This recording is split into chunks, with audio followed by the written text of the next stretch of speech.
Welcome, everyone. Thank you so much for joining us tonight for this very important webinar.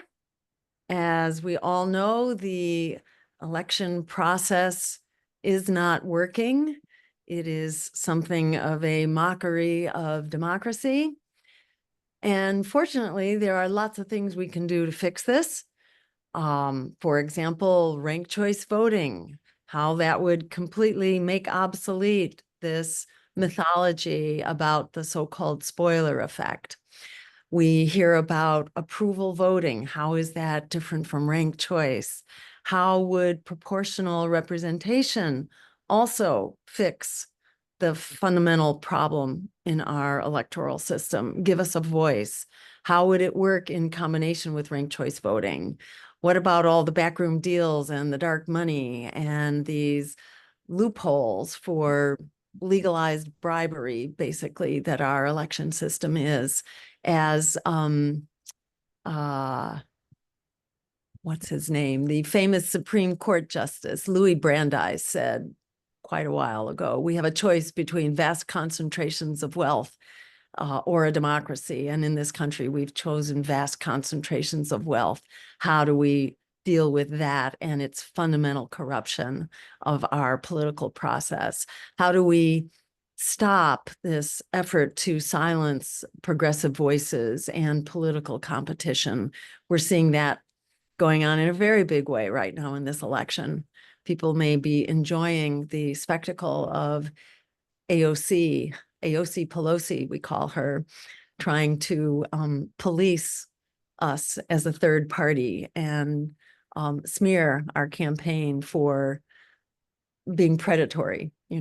Great for a genocidal political party to accuse the Greens of being predatory. So our speakers are going to address these and other questions, and then we're going to open the door to questions and thoughts from the audience. So again, big thank you to all the organizers for putting this together tonight. I'm going to introduce the first speaker, and we're very honored to have with us Philena Farley, who's co-chair of the Green Party in Ohio and also of the National Black Caucus. And she's going to explain what's going on with ranked choice voting and what are the advantages of ranked choice voting that we need so very badly now. So thank you so much, Philena, for joining us. Take it away. Thank you so much, Jill. Hi, everyone. Yes, we do need to talk about ranked choice voting, especially among communities of color, because we've had some opposition for ranked choice voting, and I just wanted to go over some of these key issues. And I'm going to start to share my screen.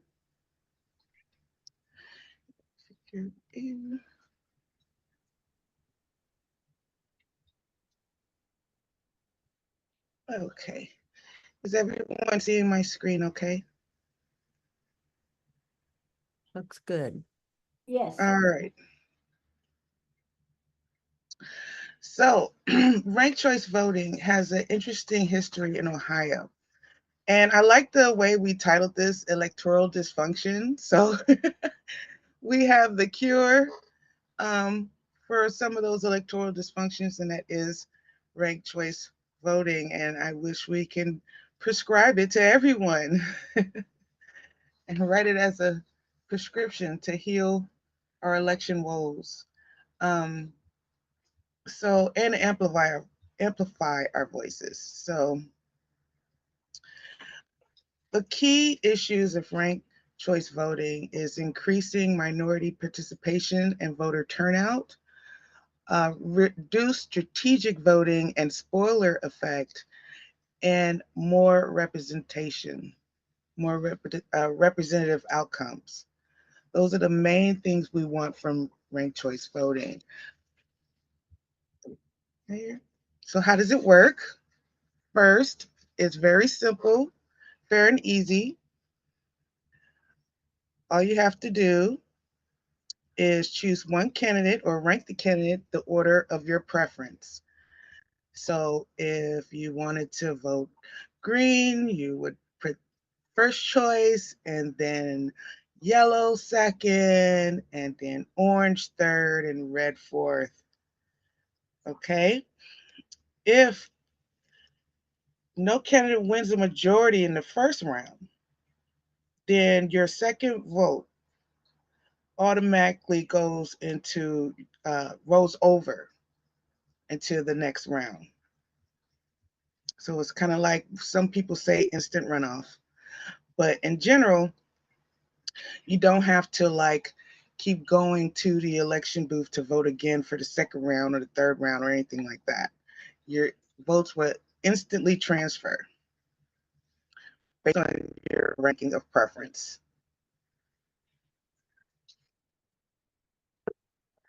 In February 12th of this year, in honor of the NAACP Founders Day, the Black Caucus released a press release celebrating, of course, all the NAACP achievements over the years, the fights for civil rights, social justice, Black communities. Um, so we would never, um, you know, hate on the history of the NAACP, but things have changed over the, I think it's about some 50 some years since its founding, and it has not changed for the better. Well, I don't know why. Right. It was Black on my side. Okay. So they have been fighting lynching and anti-lynching legislation. We're still challenging what they're trying to bring back, I think, is segregation in schools, and voter rights, and supporting civil rights leaders. However, if you look at what they're doing today, they are more focused on to get out the vote specifically for the Democrats. But they don't say it, they just say go vote, go vote, go vote. But it is very partisan at this point, and they have like very corporate control at the top at this point. And that's where I think a lot of the pushback from the NAACP against ranked choice voting is coming from. So over the years, we've seen headlines of NAACP heads of locals and of states pushing back against ranked choice voting. We saw it happen in California, we saw it happen in New York, and their talking points about why ranked choice voting is bad for minorities, even though this is not historically accurate. The Oakland branch of the NAACP is calling for a recount in the mayor's race, which was decided by a razor-thin margin. John Ramus reports the goal isn't to change the outcome. It's to make a point about the city's ranked choice voting system. Ranked choice voting was instituted in Oakland as a way to save money, eliminating the need for costly runoff elections. But opponents say it's also sowing mistrust of the voting process, especially in minority communities. You can talk about us, you can say whatever you want to say about us, but we're going to fight to the end.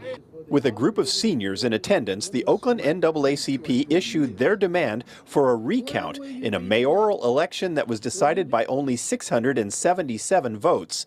They say Alameda County wants to charge them $21,000 to do it. Just a recount to see what was missing. Was there something wrong? That's all we're asking for. We're asking for the county and the city to pay for it. But the bigger issue is the city's ranked choice voting system. One of the losing candidates, Seneca Scott, says it's not about who won, but about how the process worked. In the election, voters were asked to list their top 5 choices in order of preference. Overvotes occur when someone selects the same candidate twice, and those votes are disqualified. Scott says that affected about 3,000 votes in the election. When we're looking at the data, it looked like a lot of people who clearly intended to vote a certain way had their ballots tossed for overvotes because they made a mistake. And these mistakes trend in disenfranchised, marginalized communities. Also, the NAACP says about 11,000 ballots were reported as exhausted, meaning they didn't include all 5 choices. They believe it's an indication of how poorly the community understands the process. Bishop Bob Jackson of Acts Full Gospel Church says the complexity of the system is leading to confusion and mistrust in minority communities. It's not working for them because the education on how it works and how you put it together and the outcome is just so different than what we were used to voting for. The one who got the majority of the votes won the election. They say a recount may not change the outcome of the race, but it could shine some light on the problem and force officials to do a better job educating. Oh, sorry about that. I didn't mean to click off of it. It was at the end, but they tried to make it about it being very difficult. And they had proof that it didn't work out in their favor. However, we do have a history of the NAACP when it comes to, there are like, the way Bruce Dixon explained this, rest in power, Bruce Dixon. The way he explained this back in 2009 is that there are 2 AACPs. There's the corporate controlled NAACP and then the grassroots NAACP. But what we're seeing is a lot of this is coming from the corporate arm of the NAACP, and it's not coming from the grassroots. So I just want you to be aware of this issue with ranked choice voting in minority communities. And this is not the first time we've had history with people from the NAACP being not treated well if they run under the Green Party, like what happened with Kaloya Clark. She was part of the NAACP and she did so much work, but when it came down to her running for US Senate in 2010 and 2012, she got no support from the NAACP, even after all those years of service she done. So just be, aware of the double standards. And actually, this affects us worse here in Ohio because of our history here. So if you guys didn't know, you can search the term Black Caucus Greens NAACP to get more specific information about this issue. But one more minute. Thank you. It's really hurting us in Ohio because Ohio specifically has a history of ranked choice voting here. In Cleveland, in let me see, I think Toledo, there was a lot of cities here. Let me stop sharing quick. And they got rid of it because it was giving more minority representation in Ohio. So the Rank the Vote team in Ohio, we've been trying to come up with a different type of style of approach for everyone to adapt because it's a little bit different for us because it's like, we're thinking like, make Ohio great again, bring back ranked choice voting. So we're more like bring it back instead of just, initiating it for the first time. Okay, Philena, can you finish your thoughts? Because we're going to have to move on. That was the end of my little presentation. I was trying to make sure I could keep it under 10 minutes, you guys. So I was like, great. okay. Thank you. Thank you. Thank you so much, Philena. I was not aware of the pushback against ranked choice voting coming from the NAACP because, as you pointed out, and as Ohio's experience confirms, ranked choice voting helps remove the barriers, especially the money barrier, and is very helpful for candidates of color. Tends to be for women and less funded candidates as a rule. So that's really distressing. I wasn't aware that there's this pushback coming from the NAACP. That's really distressing, kind of par for the course, and so good to hear about. So thank you for your fight. Keep us posted. It's really important because this is so critical for, you know, candidates of color to overcome the many historic barriers, and for ranked choice voting to be a real, resource for that. So thank you very much for filling us in. We're going to turn now to our second speaker, Larry Bradley, who's with Better Ballot, Kansas City, and also with Near Liberty. And he's going to talk about approval voting. And, approval voting, well, and specifically, he's going to talk about the scam of approval voting, which is going to be really important to hear about, because we'll often hear when we're promoting ranked choice voting, why aren't we just going with approval voting? And it's often held up as like an alternative. So I really look forward to hearing what Larry has to say about this. Go ahead, Larry. Thank you so much. Thank you so much. Hey, first thing out of the gate here, I want to apologize to everyone for the appearance of my room and so forth. It's been hectic. Here we're trying to oppose an amendment that the Missouri legislature put on the ballot for November of 2014, and that and some other things that I've got going on. I'm usually not in such disarray. The other thing is we talk about really the scam of approval voting. We meant to, I apologize for this too. We had talked about this earlier, and so how it crept in. I would not call approval voting so much of a scam as I would call it unsuitable for use. Okay, is that with approval voting, it started out as it is a nonpartisan voting method that doesn't really apply in partisan elections, okay? Because there's no guards against or punishments for voters engaging in partisan behavior using this nonpartisan method, okay? And therefore, it's not really suitable. It really started off on college campuses being used as a method to, for example, elect the homecoming king and queen. And that's all well and good, okay?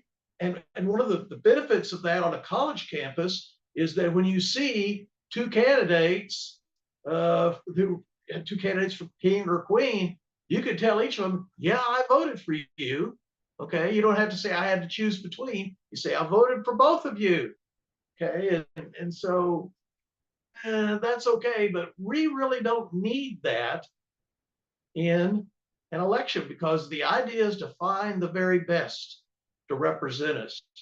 And unfortunately, the ballot we're using today doesn't do that. I don't think we emphasize enough the difficulties that we have with the ballot we use now. The ballot we use now has two flaws that can't be fixed. And the first of those is that if you have multiple candidates, you cannot guarantee a majority winner. Now, in the Declaration of Independence, it talks about the consent of the governed. How do you have the consent of the governed when you have people who got nominations and win elections with less than a majority of the vote? And our system just, with that ballot, doesn't allow that. The other thing is that it impacts voter choice by restricting voter choice. In other words, let's say you have three candidates. There's the candidate you're opposed to, the candidates you would normally favor but aren't really satisfied with their performance.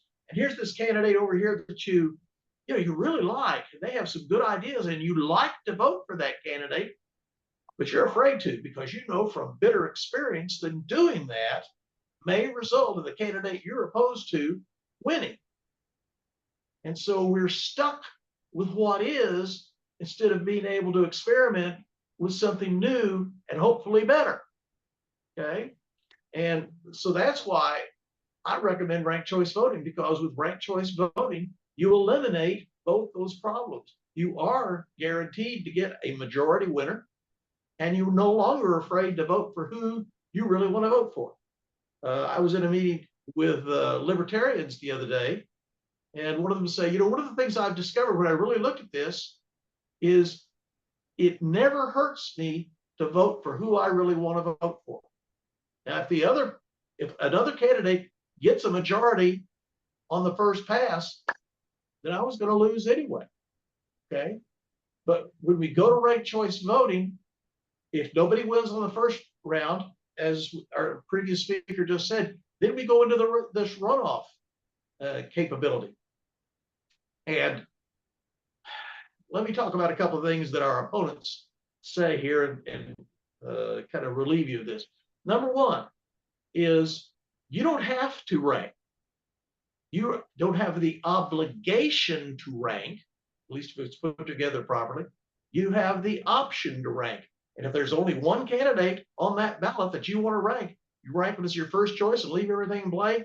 And so long as that candidate is a contender, you're okay. But when that candidate is defeated and you didn't put down a second choice, then I'm sorry, but you are not going to participate in the final decision. Okay. And the other thing, oh my gosh, your brain cramp is, okay, the other thing that my friends like to talk about, and I want to say this, if we have to go to the runoff feature, then in every round of voting, the majority defeats the minority. Again, let me say that. In every round of voting, the majority defeats the minority. I'm a big sports guy. Probably a lot of other people are too. I'm a very competitive person. The principles that we use in conducting that runoff are the very same principles that millions and millions of Americans accept and even enjoy. You think about March Madness and the men's and women's basketball tournaments in March. You think about, as we're about to see here, the baseball, the pro football playoffs, the basketball playoffs, the hockey playoffs, the College World Series. We accept level playing field competition. And this ballot doesn't give it to us. For example, here in Missouri, in the last election, let me get here real quick to this page, if I can. We had, for example, for the primary election on the Republican side for governor, the winning candidate got that nomination with 40% of the vote. The Republican race for lieutenant governor had only 7,452 votes separating the top two candidates. There were 235,262 votes for other candidates, and those voters had no recourse to go back and say, okay, it's real close between these two, but here's the one. If it's going to be between those two, here's the one I prefer. Our other side likes to talk about ranked choice voting disenfranchising voters. Here's a clear-cut case of disenfranchisement right here. Okay. And finally, last but not least, I'll just bring this one up, is the Secretary of State in Missouri, of all people. The Republican nominee for Secretary of State in the state of Missouri got there with 24% of the vote. Now, there's a lot of people out here, a lot of other states, in fact, as we may have as many as 7 states who will be voting in November to bring ranked choice voting into their states. And yet, the legislature in Missouri has put Amendment 7 on the ballot that's trying to stop ranked choice voting from being in the state of Missouri. And this is a deliberately deceptive move on their part. They put a ballot candy bullet at the first on the amendment to the Constitution. That amendment says that non-citizens cannot vote. Newsflash, in Missouri, non-citizens already can't vote.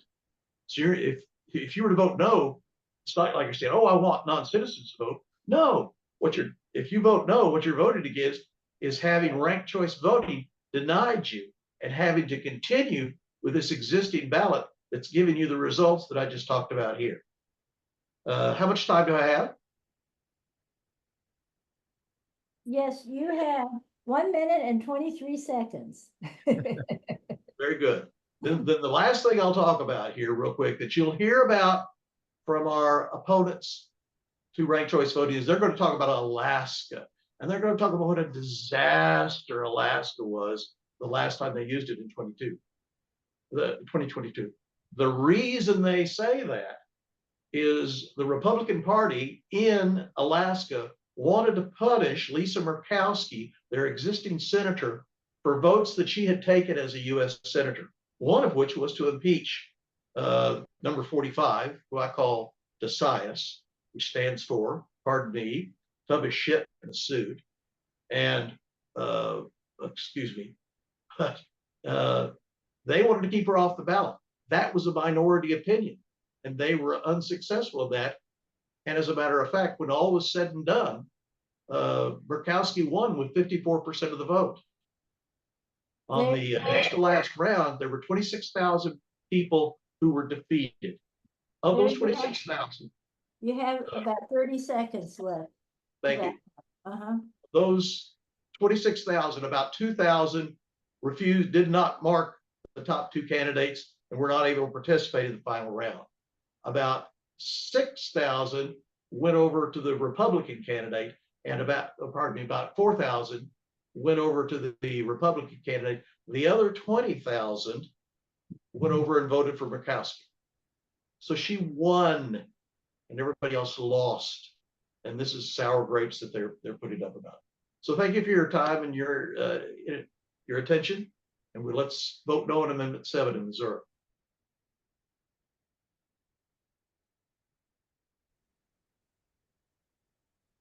Okay. Yeah. Thank you so much, Larry. Good to hear about your very important work. And as you say, there are critical flaws in our current election system. It cannot guarantee a majority, and it cannot eliminate spoiler fear. And we get that with ranked choice voting. And very good, you know, as you point out, Secretary of State won with 24% of the vote. You know, we saw Bill Clinton, you know, win his election with like 40%, I think. 43. Yeah, this happens over and over again. You know, it's kind of the norm, actually. So yeah, it's so important that we be able to fix these two really critical flaws. I want to mention also that assisting tonight with moderating is Kelly Merrill, the deputy campaign manager on my campaign. And I just wanted to open this up, Kelly, if at any point you want to jump in with any comment about what's been said or what's coming up. Feel free to jump in now if you'd like, or if you want to introduce our next speaker, you could have the honor of doing that as well. So jump in if you'd like, but don't feel like. Hi, I want to thank you for Jill, thanks for moderating and taking time out of the campaign to do this, and to the Missouri Green Party for having this really important discussion. I always enjoy these sessions. They have been incredibly insightful, and I've loved the guests who have been on these productions, and really appreciate their availability. To me, RCV is, I mean, electoral reform isn't sexy, but it's so necessary. And RCV is the thing that mitigates the spoiler effect, the thing that we're accused of producing every single election. And for third-party candidates, this is not just a game. This is essential to kind of our survival and our ability to assert power. And the only way that we get to a livable future is to assert ourselves through an affirmative vote. And we've been playing this game of the false binary for forever, and we know clearly that it doesn't work. And the system that we currently have disallows the ability to escape the two-party trap. So that's really all that I have to say about this. And I just got on this call, so I'm not sure who's next in our lineup. So It's Jill, Mike Feinstein, and I can, oh, yeah. how wonderful.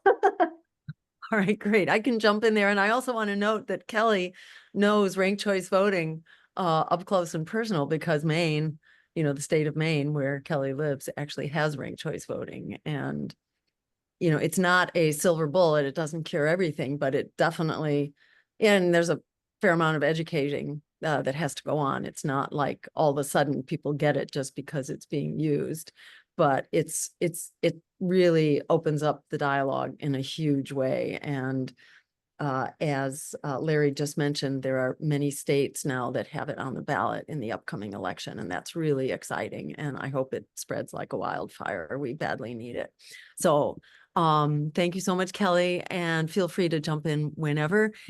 So turning now to Mike Feinstein, a former Green Party mayor of Santa Monica, California, and kind of one of our resident election reform experts, who's going to talk about proportional representation and maybe about some ranked choice voting as well. Thank you so much, Mike, for being with us tonight. Thank you, Jill, and thank you to the Missouri Green Party so much for your very professional organizing of this event. Many of you know that our Green Party movement was started in 1984 in this country around a set of 10 key values, and we were always taught, rightfully, that those 10 key values are actually interconnected, and two of them connect to our topic tonight. In particular, the concept of ecological wisdom teaches us that our fates are interconnected, that we are all interdependent on this planet, not only all human beings, but all life forms. And grassroots democracy suggests that all of us need to have a say in the governmental decisions that affect our lives. And the connection of those two suggests that all of us, to have a viable and healthy democracy and to come up with good public policy that works for everybody, everybody has to have a seat at the table of our democracy. And that's why our Green Party platform calls for ranked choice voting for single seat executive office and full proportional representation for local, state, and federal legislatures. In single seat office, ranked choice voting is in play for your mayor, for your governor, your secretary of state, your statewide treasurer, the statewide constitutional offices, and for president. And what it does for us, and really for all voters, is a couple of really key things. Number one, yes, as other speakers alluded to, it ultimately leads to a winner with a majority vote, but in the process, it sends better policy signals to the ultimate winner. In our current system, if you accept the lesser of evil dynamic and you just give your vote to somebody who maybe isn't great representing what you stand for, but they're the least worse, then you haven't told them what are the issues that are most important for you. But if you have a ranked choice voting system, and let's say you rank the Green Party candidate number one and then somebody else number two, and if there's a large percentage of people who vote for that green with their first choice, then the ultimate winner, if they then receive the second preference or third preference, can look back and say, okay, those issues, those 3 or 4 issues that were key for the Green Party are ones that gave me a good portion of my ultimate winning vote. And we all have heard about how Ralph Nader, 2000 in Florida, etc. Well, Ralph Nader made corporate power and the corporate dominance of life in the United States a key issue of his campaign. Now, Ralph was at 8% in August in 2000, but the lesser of evil dynamic ended up driving down his numbers, and he ended up with 2.7 nationally and about 3% of the vote. But if we had ranked choice voting in place rather than being at 8%, because those polls always say, who are you going to vote for? Rather than who best represents your point of view. If we had a system then where people felt free to vote for their point of view, Nader probably is getting 15 or 20% of the vote in 2000, and then sends a massively different policy signal to that ultimate winner. Another thing which happens in our current system is, without having ranked choice voting, there is vote splitting, which often goes on between different camps, and candidates are encouraged not to run because of the danger of vote splitting. So that dynamic in our current system is a disincentive for more people to get on. And even if you have a generally a single constituency, there might be different strains in that constituency, and you would have a more healthy public debate if all of those people ran, and then the ranked choice voting system could generate who is the person strongest among them. So it would both empower voters, give better signals to the ultimate winner, and make it easier for more people to run and healthier in our democracy. On the presidential level, our platform calls for a national popular vote by ranked choice voting so that the entire country could go ahead and do this. And there is this national popular vote compact, which some of you are familiar with, where each state legislature votes to say, ultimately, when enough states adopt this national compact vote compact, that then it would go into play and we would give our electoral college votes to the winner of the popular vote. This is a way around having to amend the electoral college in the Constitution. Well, we want to go further than that and have that be by ranked choice voting as well. And again, imagine in Jill's campaign, the Democrats are already scared of her now. Imagine the percentage of the vote that she would be getting, and in particular, young people who tend to support the Green Party in larger percentages would be freer to vote. So that's what we want to see for single seat races. For legislatures, proportional representation is a system where if you get 20% of the vote for your party, then you win 20% of the seats. Now, again, thinking about young voters and a key issue, our climate emergency. Right now, there's a small number of Democrats who have made this an issue for them. They don't go as far as Jill in her Green New Deal, Howie Hawkins in his Green New Deal, and all of our congressional and Senate candidates in pushing a Green New Deal.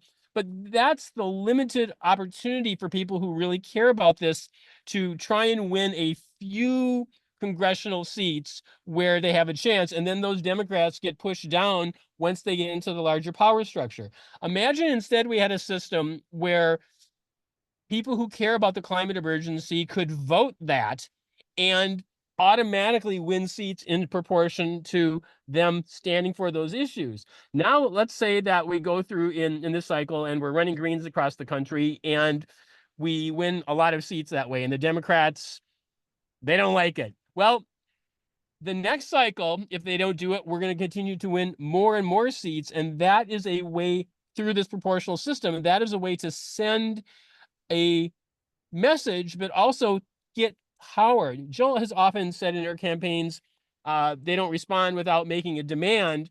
Well, this is power doesn't, whatever it is, however well you say it, Jill, better than me. But this is a way of actually having that demand win power. And in each cycle, if the major parties don't respond, the smaller parties who are campaigning on these kind of issues win more and more power for those issues. So it is a revolutionary sort of change. And of the 38 countries that are in the organization for the OECD internationally, these are considered to be the major industrial democracies. 33 out of the 38 use some form of proportional representation. It's mostly the ex-English colony countries, England, Canada, United States, that don't use some form of proportional representation. There is a bill in Congress called the Fair Representation Act, which would enact proportional representation for Congress. It could be done simply by legislation on the federal level. In some states, it requires a ballot initiative, either put on by the people or put on by the state legislature.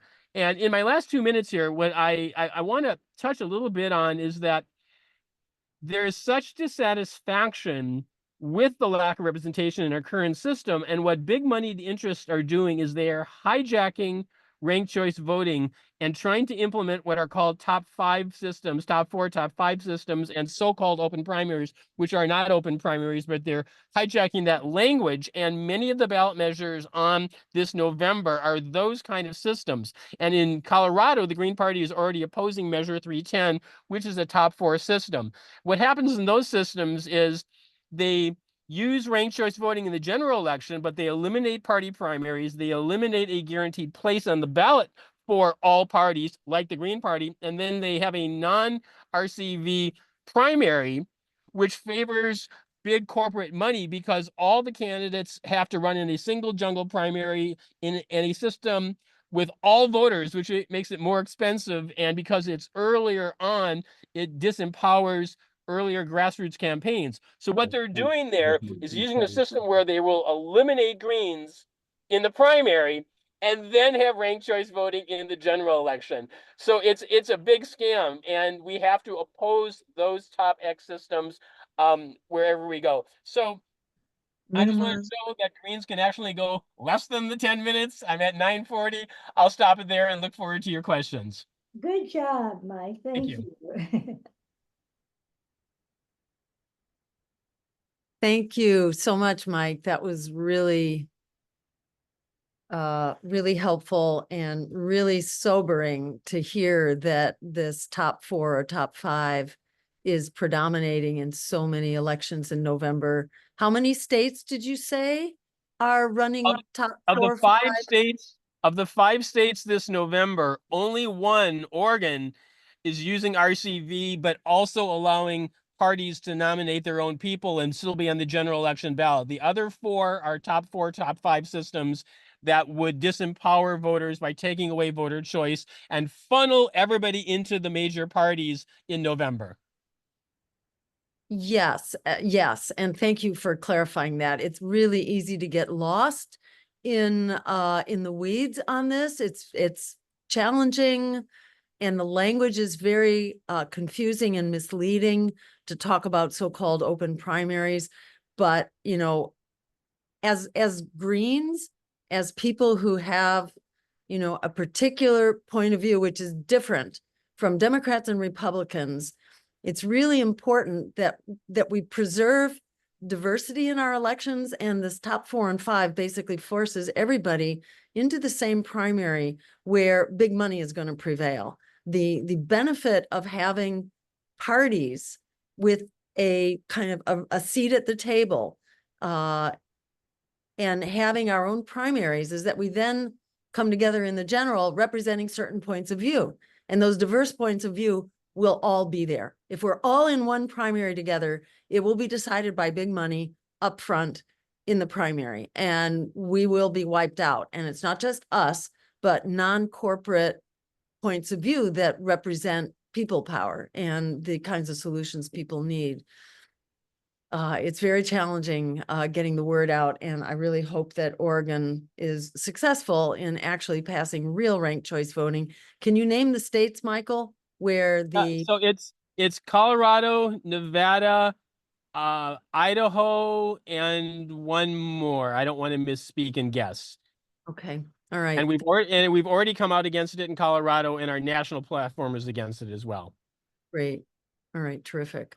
You know, and people I think know about California having its top 2, which is problematic, and it's interesting that Greens have been able to you know, work with top 2 sometimes to be able to sort of catch the system off guard and, you know, try to use it to elevate our. We've only had 5 Greens on the general election ballot since top 2 has gone on in 2012. So it's mostly wiped us out. Great. So in other words, showing that you really can't game the system once you get. No. And the other thing is that it ends up making the major parties not clear about anything what they stand for. So as Greens, we want a selection of clearly identified political parties that have clear platforms, and this takes us away from that. Good point.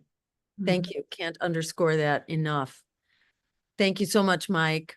We're going to turn now to our fourth speaker, Michael Bagdes-Canning, who's with the Green Party of Pennsylvania. And he's going to tell us about the difficulties of obtaining meaningful campaign finance reform. And there is a lot of, what should we say, disinformation about campaign finance reform out there. And public funding is, you know, they are trying to eliminate public funding. And we've kind of been fighting that, you know, as the Green presidential campaign. We've been using public funding, what remains of it, but now they have just, they've raided the congressional fund for public funding. So this is very difficult.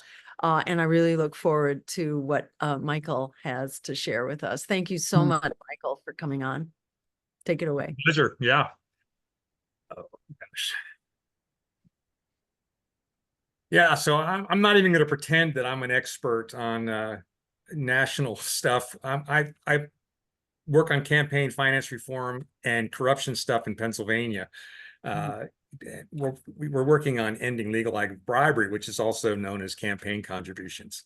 I've been assured by Austin and Larry, though, that corruption exists in Missouri, and I know that it exists other places too. So I'm hoping the Pennsylvania agenda will be applicable. Something that frames this discussion is the idea that the current system isn't broken, it's fixed. The rules have been written to protect the moneyed interests, and if we're going to have meaningful reform, campaign finance needs to be coupled with ranked choice voting. The system is fixed to protect the status quo, and unless we level the playing field, the game is rigged. The case in point, a lot of us know this particular politician, and he does a beautiful job of framing this whole issue. Start the testimony for the evening. I call Senator Biden of Delaware.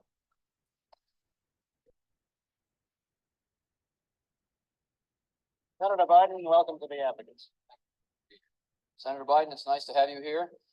As the youngest member of the Senate, one therefore who may expect the longest career there, I wonder if you'd say to us, since it's clear that you're not corrupt and you got elected, why should people think that the system produces corrupt results when there you are? Well, I'm not sure you should assume I'm not corrupt, but I thank you for that. The system does produce corruption, and I think implicit in the system is corruption, when in fact, whether or not you can run for public office, it costs a great deal of money to run for the United States Senate, even for a small state like Delaware, you have to go to those people who have money, and they always want something. Well, I wonder whether you would feel that there's some virtue in forcing candidates to go out and try to raise money. I've heard people, probably people who didn't run for office, say that it's uplifting to go out and try to get money. Do you think that there's something unuplifting about putting a limit to how much you can ask one man to give you? I think it's the most degrading experience in the world to have to go out and ask for money, because you know that unless you accidentally agree with the position taken by the person or group that has the money, that you run the risk of deciding whether or not you're going to prostitute yourself to give the answer you know they want to hear in order to get funded to run for that office. And it's coincidental in many instances when in fact you happen to agree with where they are. And you run the risk, by the way, of rationalizing, of saying, well, if I compromise on this one, give them one, I get 90% of what I want, and I don't have to give in too much. So you feel it's just... So to summarize, Joe said that if you're running for office, it takes a lot of money, and that in order to get that money, you have to put the interests of the cash constituents ahead of the people who ostensibly are electing you. Maybe that explains why a PPP poll found that hemorrhoids, dog poop, and toenail fungus are more popular than politicians. My guess is it's based on conversations I've had with voters, is that it's so because voters do see politicians as corrupt. Now, in an ideal world, Jill would be free to run a campaign of ideas. Instead, part of her campaign apparatus has to be devoted to getting money, because she already has ruled out accepting money from wealthy special interest groups. She's at a disadvantage. Academic literature says that our Congress critters spend between 30 and 70% of their time raising money for their campaigns. Former Congressman Leslie Byrne, a Democrat from Virginia, described that when she came to Congress in '92, she was told by a colleague, quote, always lean to the green. Now, to clarify, she said that he was not an environmentalist. I would also clarify by saying that he was not a Green Party member. In Pennsylvania, we've put together a 9-point plan. The bolded ones are germane to the conversation we're having today. One of the first things we're looking at doing is democracy dollars.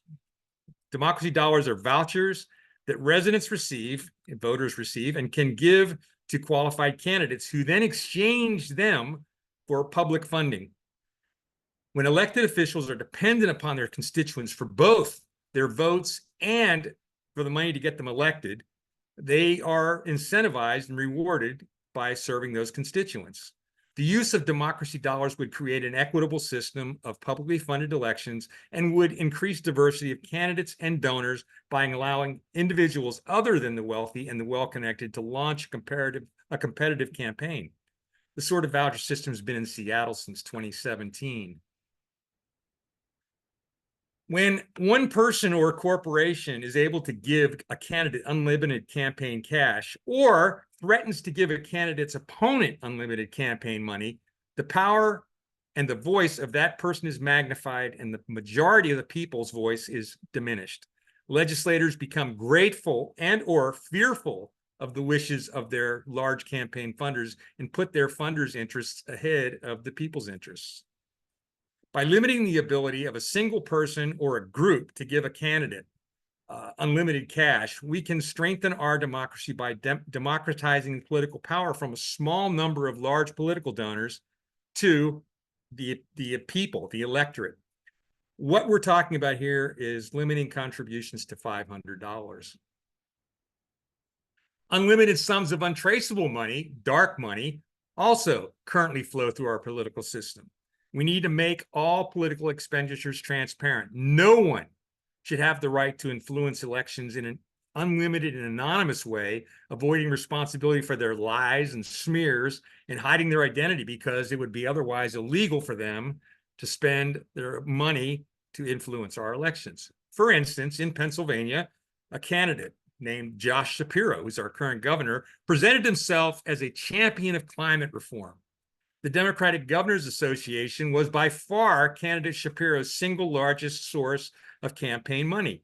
The checks to his committee from the DGA, Shapiro for Pennsylvania, totaled $7,251,371 in 2022.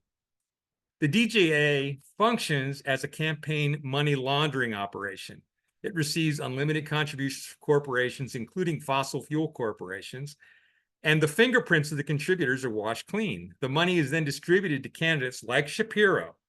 This money laundering mechanism enabled him to collect fossil fuel money and to direct with no direct link to him, so he could call himself a climate hero. Fossil fuel money gave over $3 million to the DGA. Is it any wonder then why Governor Shapiro supports policy violence to protect the fossil fuel industry in Pennsylvania? Corporate money buys politicians' allegiance. The U.S. Supreme Court has long held that foreigners have no right to spend money to influence the outcomes of American elections. Several states have passed legislation forbidding any corporation from spending money on our elections if there is foreign ownership of 5% or if a single foreign entity owned more than 1%. By excluding money from such foreign influence corporations, we can roll back the power given to corporations through Citizens United. Two quick examples. In 2018, DaVita, a kidney dialysis company whose shareholders include Norway's Norges Bank Investment Management, spent $66.6 million to defeat a pro-patient ballot initiative in California. Also, Chevron, which again, one of their main owners is this Norges Bank investment management firm. They own 1.1%. Chevron poured tens of millions of dollars into local races, including spending on TV ads aimed at defeating candidates who criticized Chevron after a California refinery explosion sickened residents in Richmond. This is the kind of corruption that we've got going on all through the system. It's a big mistake. So ranked choice voting alone, it's a good choice to move in that direction, but by itself, it's not going to fix the system. The system is fixed. We need to fix our campaign finance laws. Thank you.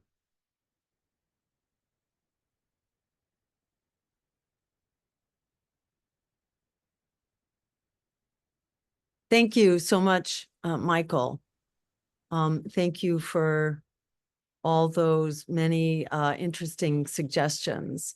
And I'll just toss in another one, which is that all private dollars be eliminated from our public finance system, and that we have a thoroughly publicly funded system for which one has to, show that you're qualified. But this is basically what we passed in my home state in Massachusetts. We passed, now because of the decisions of the Supreme Court, we cannot prohibit public funding, but we can at least establish an alternative. And in Massachusetts, we basically did like Maine did, which is to set up a system of public funding. You have to qualify, you have to show that you have a base of support and that you have viability. But once you've done that, every candidate who qualifies gets the same amount of public dollars. So it essentially creates a level playing field.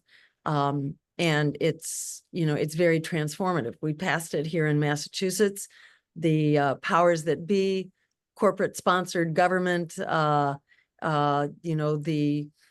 war contractors and Wall Street doesn't like such a system, because this is what people actually want. People want policies that are, in support of the public interest. They want to be able to buy it out, which is why they want to be able to throw private dollars at this. So just by creating the alternative, we lift up the option for, public interest candidates to run without having to sell their souls. And what happened in Massachusetts was very instructive, because after we, the people, passed it by voter referendum by a 2-to-1 majority, the Massachusetts progressive Democratic legislature, like 85% Democratic, repealed the People's Law. They repealed it on a voice vote, no less, in order to destroy the competition. And it's just, it's a no-brainer that this is what people want. So thank you for all that you're doing to help move the ball forward, and to just, to help make people more aware of the many options that we could have, and help just raise public understanding so we can continue this fight. And again, thank you very much to the Missouri Green Party for hosting this this webinar on our current state of electoral dysfunction. And big money in politics is absolutely at the core of that dysfunction. And I want to underscore what Michael said. There's no one magic bullet here. We need all of these reforms. Any one alone is not going to fix this whole incredibly corrupt system. We need all of these reforms. So I'm going to turn now to Oliver. I'm not sure if Oliver Hall was able to make it tonight, because he got called on an emergency testimony. I'm not even sure which case it is, but Oliver Hall, as many of us know, is kind of our hero who fights so many of the ballot access battles for us as Greens and for other independent candidates and parties. So I'm not seeing Oliver. Hi, Jill. Oliver was not able to make it on, but it would be great if you would like to comment on the topic of repression of small parties. Sure. Sure. I mean, any Green who's run for office knows that this is the state of our political system, that all of these areas that we've been talking about, money in politics, first past the post, ballot access restrictions, all of these are huge barriers for small independent parties. The fact that we are basically blacked out of media coverage, we are prohibited as a rule, excuse me, from participating in debates. All of this makes it very hard to compete. There's a really interesting, little spat that's going on right now, where AOC decided to attack our campaign, saying that we were predatory or I'm predatory for running repeatedly without having, quote, built the party. Well, as a matter of fact, we tripled our vote from my first race to the third. We actually tripled our vote. We've run some 1,500 candidates, which they discount. They think that we disappear every, after we run for president, we disappear. No, it's only the media coverage which disappears. The Greens don't disappear. It's just that we're blacked out, except when we are, demonized for daring to represent what the American people are clamoring for in the presidential race, like to end the genocide, for example, and the endless war machine, which is squandering our scarce tax dollars, spending half of the congressional budget on that endless war machine, which in turn is sold out because, who is it that's buying up those votes? It's AIPAC. It is the war profiteers, the military industrial complex, which is buying those votes, in turn getting their hands on half of the congressional budget. So it's an extremely corrupt and infuriating system. And AOC's smear campaign against us and against me is kind of a microcosm of that system, which pretends that we are spoilers, pretends that we only show up once every 4 years to run for president, ignores the 1,500 candidates that we have elected, the 150 candidates that we currently have in local office. This is just, talk about predatory. What's predatory is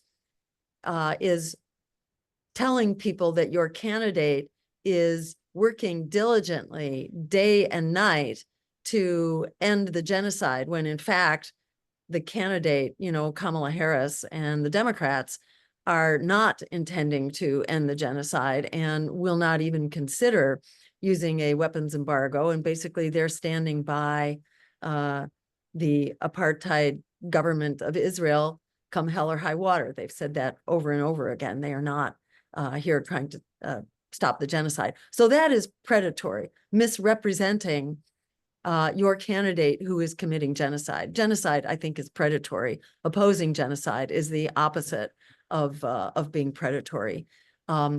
It's predatory when candidates steal other parties' signature issues, like AOC ran on the Green New Deal in 2018. Well, the Greens had launched the Green New Deal earlier in Europe in the early 2000s, but here in this country, starting in 2010 with Howie Hawkins' campaign, and then our race in 2012, launching the Green New Deal at a national level.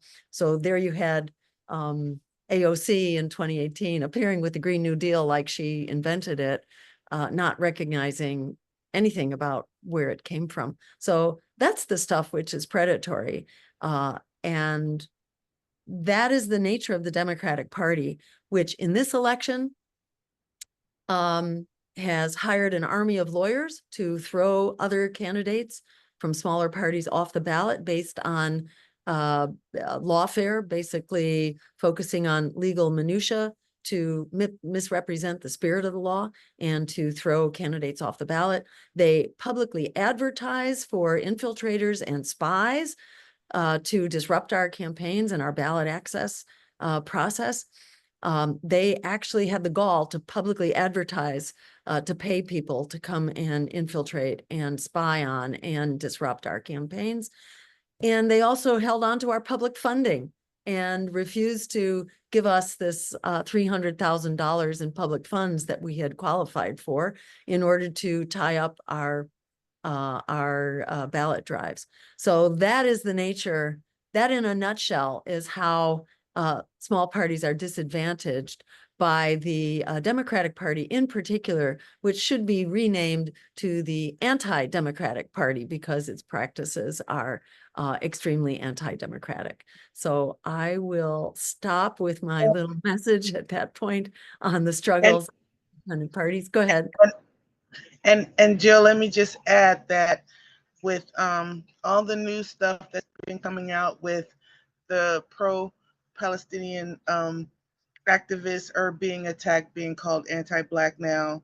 You might not have been aware of this, just like then.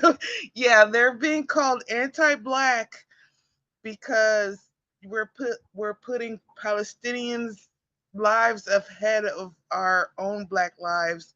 They're trying to, I'm, because you were talking and I was like, oh my God, she doesn't know. She doesn't know. Okay, so yeah, that is happening, just like I was saying with the NAACP, because the Democrats are doing this strategically because they got 80% of the vote of Black votes. So they're going to target the Black voters very heavily anyway, to keep them from going to the Green Party. So I would just want to make you aware of that too, that we have to build the caucuses because they are going to go crazy in on BIPOC people to guilt trip them.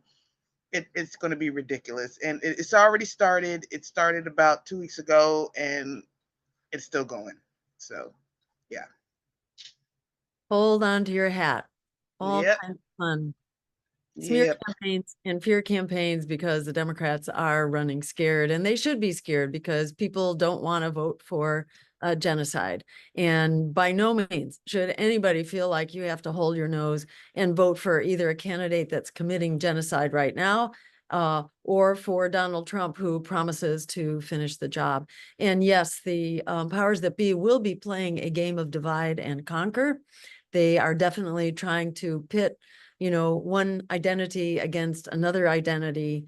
And, we just have to stand up for, our principles for people, planet, and peace over profit, and not let them, put the interests of AIPAC and the war profiteers over the interests of us everyday people. So thank you for that info, Philena. And now, next on our list is Barbara Ciccerio with the Green Party of St. Louis, who's been, I think, our timekeeper tonight. And she's going to talk about the October 2nd webinar coming up on combating pesticides and plastics and other poisons. So thank you, Barbara, so much for doing that work. And let's hear what's coming up. Yeah, we've got some great speakers coming up. We have so much energy and concern about what's going on with climate change. And I really wanted to kind of get back to some of our sad old problems, which is chemical exposure that comes in a lot of different ways. So we're going to talk to, we have several people that are going to be presenting about what's going on in their local communities. And we're going to be not just admiring the problem, we're going to be looking at some specific things that people are doing to counter these harmful chemicals. One of our panelists is going to be from East Palestine, Ohio. It's going to talk about the spill there and what they've done. We've got somebody that's going to be talking about PFAS and microplastics. We've got folks from the Black Institute that are going to talk about getting poison pesticide spraying out of their parks. It's going to be, and we've got a veteran that's going to be talking about exposure to Agent Orange. So it's going to be a wide variety of how these toxic chemicals get into our environment, as well as a discussion about pushing back. So that's going to be October 2nd, combating pesticides, plastics, and other poisons. Thank you. Thank you so much, Barbara. It's really important, I think, to highlight all this great work being done. This is another point that AOC was trying to say, that, oh, us Greens, we never do anything. We're just here to try to usurp presidential elections.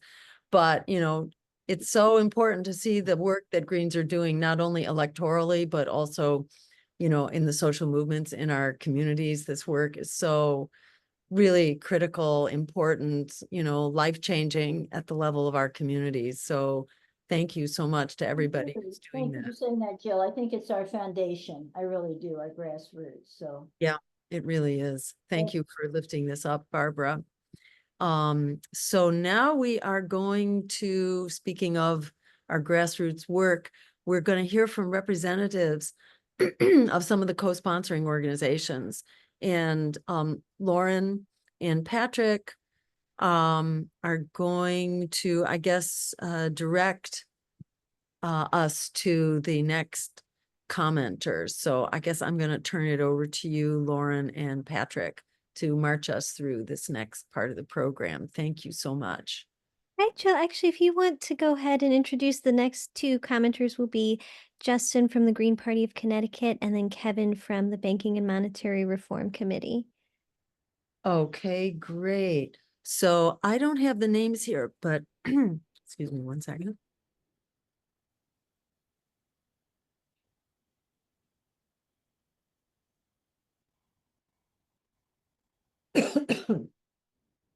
Okay, I take it that's Justin Paglino from Connecticut. Is that right? Yes. Is that our next person? Okay, great.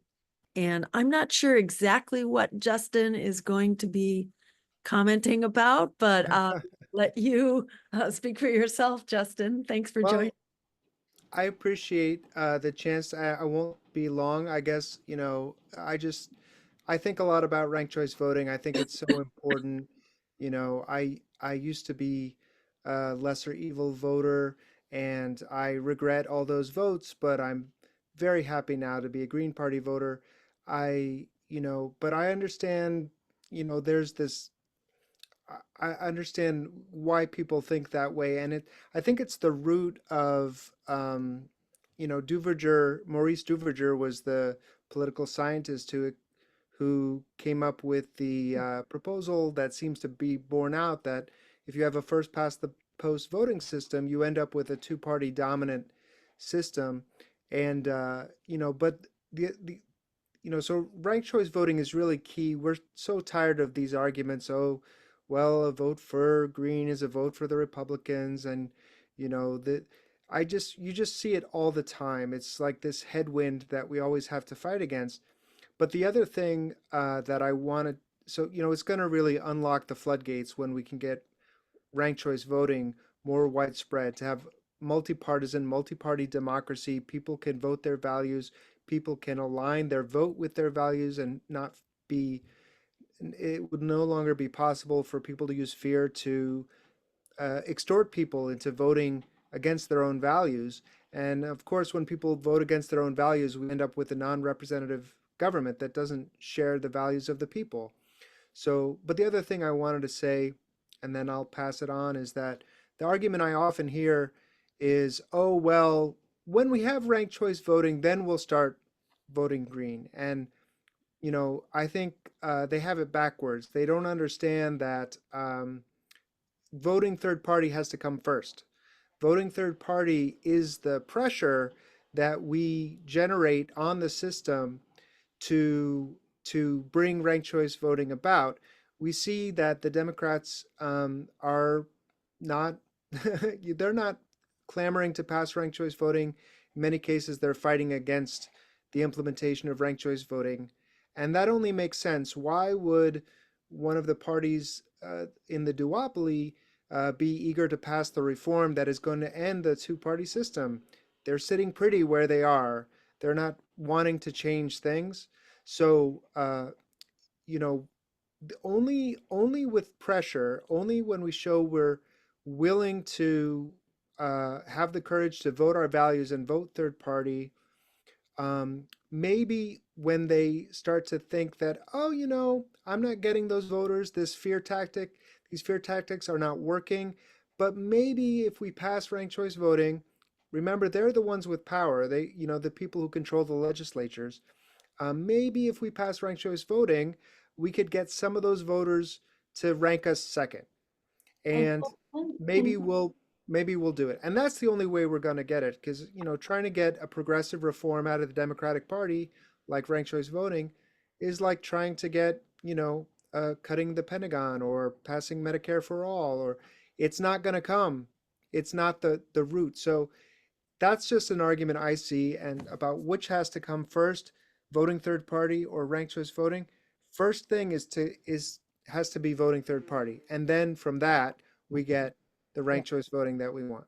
So that's the only comment I wanted to add, and thanks everybody for being here to talk about this very, very important topic that's near and dear to my heart. Thank you. Thank you. Thank you so very much, Justin. Thank you for all the work that you're doing on ranked choice voting, and thank you for making for making the case. I completely agree with you. We're not going to get ranked choice voting we're not going to get it for asking nicely. You know, we have to push the envelope on this. You know, as Frederick Douglass said, power concedes nothing without a demand. It never has and it never will. We're not going to get ranked choice voting just by asking. We're going to have to stand up and be a political force that brings issues together. You know, we have to build coalitions. We've got to be about election reform, but we also have to be about, you know, rent control and healthcare as a human right, and, you know, forge these coalitions at the local level and kind of claw our way up the rock face here because we have no choice. Thank you so much. Let's Hello, see. Jill. I'll jump in here if you don't mind. Is that Introduce Kevin? our next voter or our next commenter here. Great. Are you Kevin? Is that No, Kevin? this is Patrick, but oh, great. I have our Okay. list here in front of me, so Go ahead. and thank you, Jill, and all of our presenters here today. It's been such an amazing webinar. I've really learned a lot. Our next speaker or our next commenter is Kevin McCormick, and he's joining us from the Banking and Monetary Reform Committee. Hello and welcome, Kevin.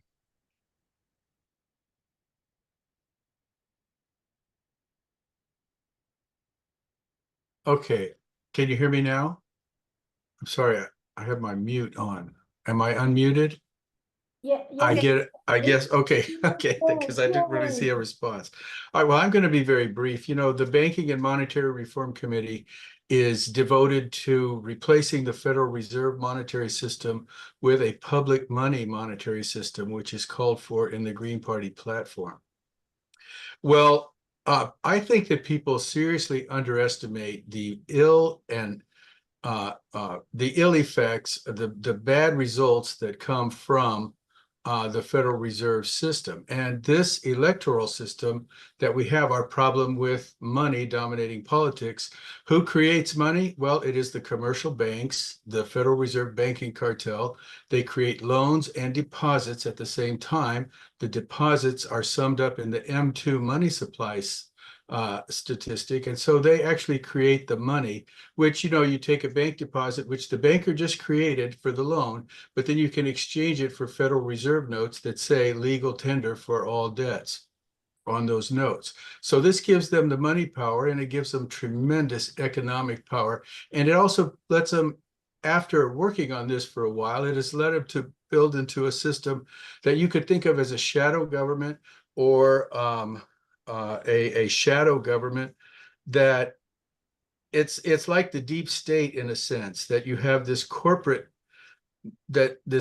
power that is funded as opposed to the public power that is begging for money or you know, always in a deficit or whatever. And the Green Party and our kind of issues always begging for money, where corporate issues they just write a check. Yes, how much do you want?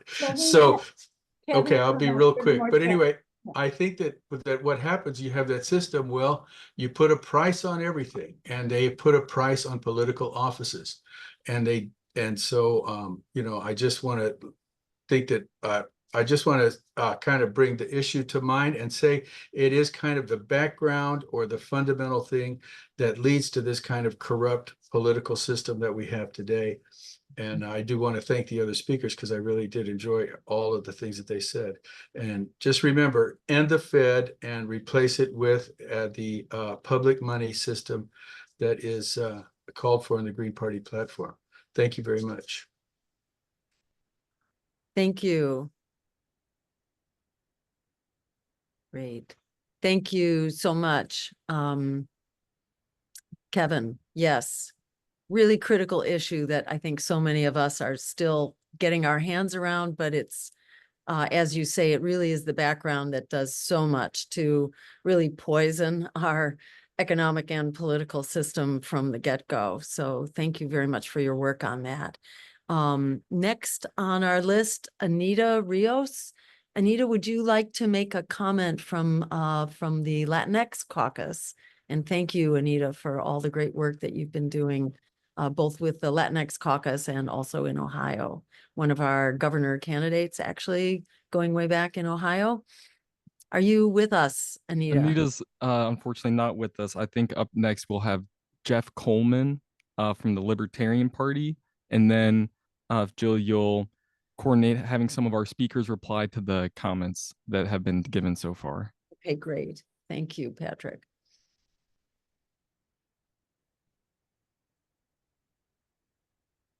Jeff, are you there? I am. Thank you, Jill. Great. Good. Good. I'd like to start by congratulating the Missouri Green Party, who just a few weeks ago added 14 candidates to Missouri's ballot this year. And I would also like to congratulate Missouri's voters who, as a result of that, have 50% more opportunities to vote against the duopoly in Missouri this year. On behalf of the Libertarian Party, when we are the only third party with ballot access in Missouri, it can be somewhat exhausting trying to smash the duopoly all by our lonesome. So it's great to have some friends alongside us on the ballot to fight the good fight with us. My name is Jeff Coleman. You may know me from such viral videos as Jeff Coleman, Missouri Delegate from the Libertarian Convention. If you haven't seen it yet, I recommend it, but be warned, it is PG-13. I am currently running for Missouri State Senate in the 15th District as the Libertarian candidate. And I'm here to say that the Republican community in District 15 has my deepest sympathies. Their nominee is celebrating a primary victory in which 3 out of 5 Republican voters rejected him. That's right, a clear, overwhelming majority of Republicans rejected the Republican winner of their primary, and he will still be their nominee in November. It proves the plurality suppresses the majority in our public elections. District 15 is but one example. Missouri has many far below majority winners of our August primary. They inadvertently reveal why our political class wants us to give up our inherent right to reform our own elections. And as Larry Bradley and others have mentioned this evening, Amendment 7 is looming on November's ballot here. It is a Trojan horse designed to protect extremist politicians from any requirement of majority voter approval. Because about 30 seconds left. Okay, thank you, Barb. Because their only path to victory is a polarized, small plurality of support.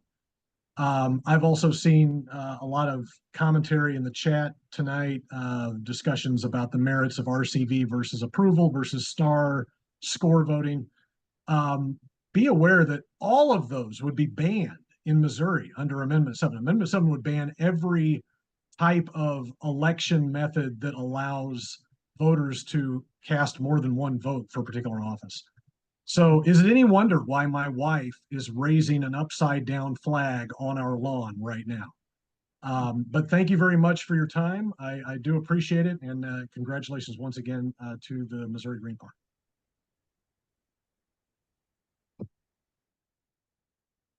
Great. Thank you so much, Jeff.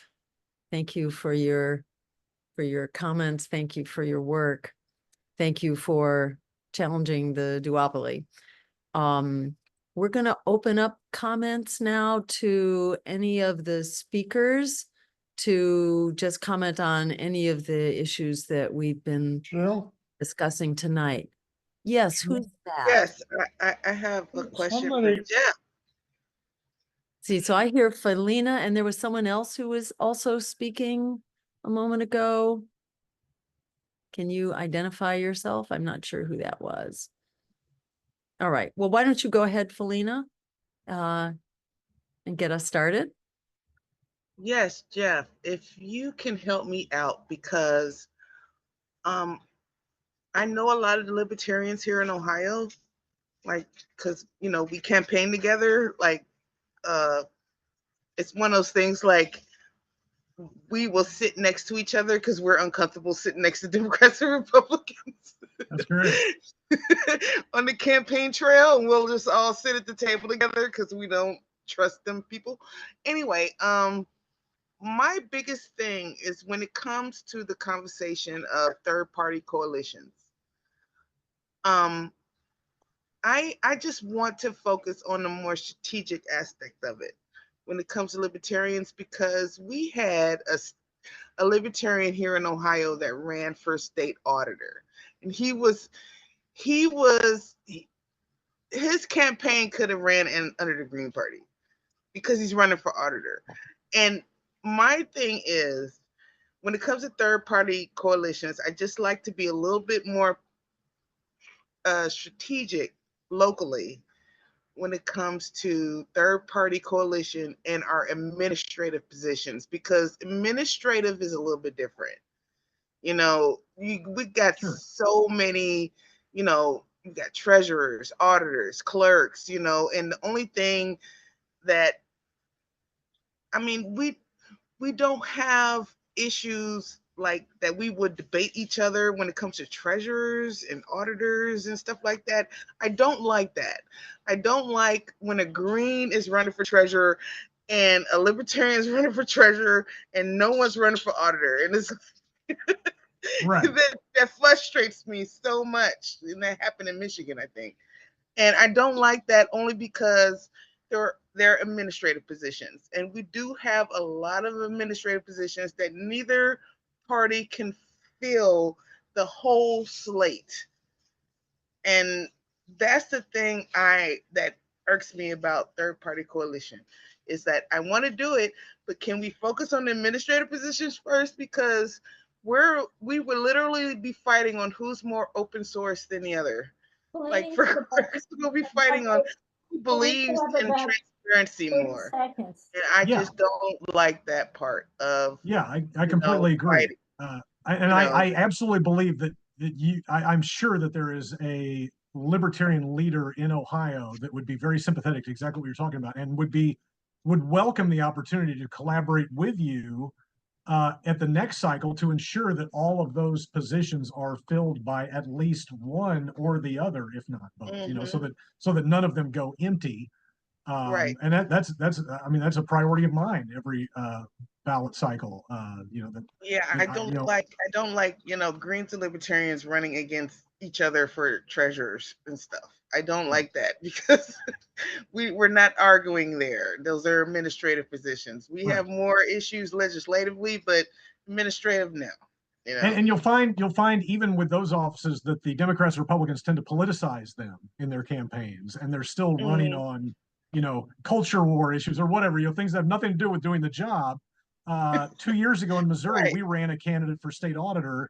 And this was during a period when the Greens did not have ballot access, so there was no Green candidate able to run. But so it was a three-way race, and the Libertarian was the only candidate in the race who was actually a CPA, and so he ran on that. He didn't run about you know, libertarian freedom and liberty. He ran about, I'm the one who's qualified to do the job. You know, please vote based on competence and, you know, qualifications. You know. And so that's important and something that we should all be pushing as well for those types of administrative roles. I agree. Yeah, because I don't like bumping heads on those. So Okay.